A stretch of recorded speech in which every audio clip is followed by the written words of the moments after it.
So last question, and this might be a bigger one.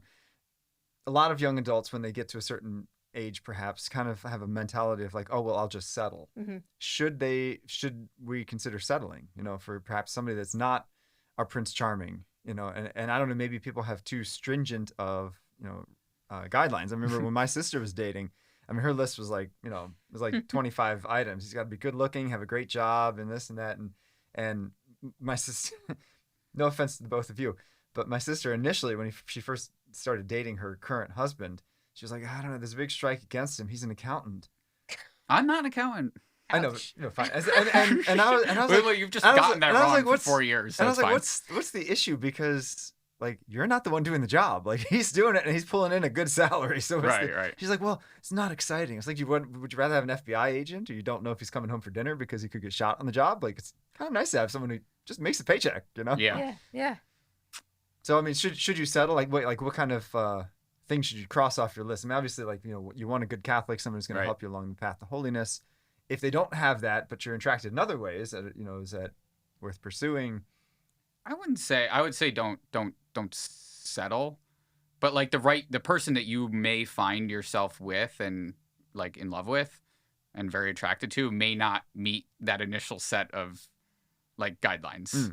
Like what you end up, that might be where you start, but where you end up, but it doesn't, like, that might not equal, but that doesn't mean it's not the right person. Yeah. And some of that's superficial too, of like, oh, I only want to marry this like blonde-haired, blue-eyed, 6 foot whatever. Yeah. I mean, I think we need to reevaluate. He's blonde or blue-eyed. Yeah, I think we need to reevaluate some of the criteria on the list, but like, ultimately, I think that you should be fully content with your life and with like how you're, like serving the Lord and all that.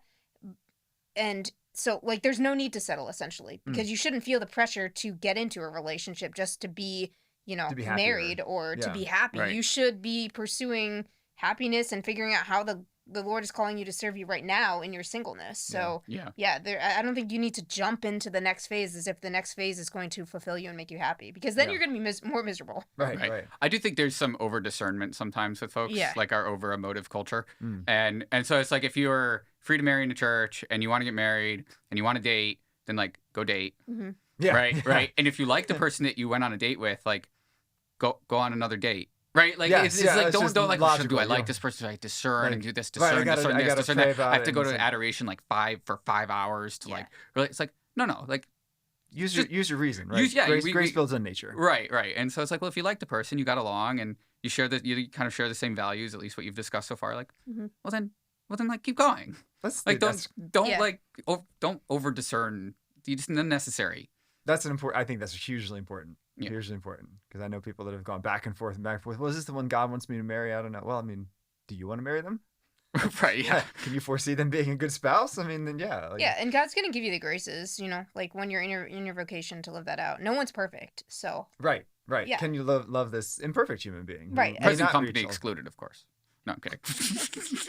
At some point, you need to make a decision. But if you're praying about it and you're, like you're not getting any sort of, like signs that this is not for you, then, I mean, sometimes you just, like Paul said, you have to make a decision. You have to move God forward. can't move a parked car. Yeah. You got to, can't drive a parked car. That's the word, yeah. Yeah, right. Yeah.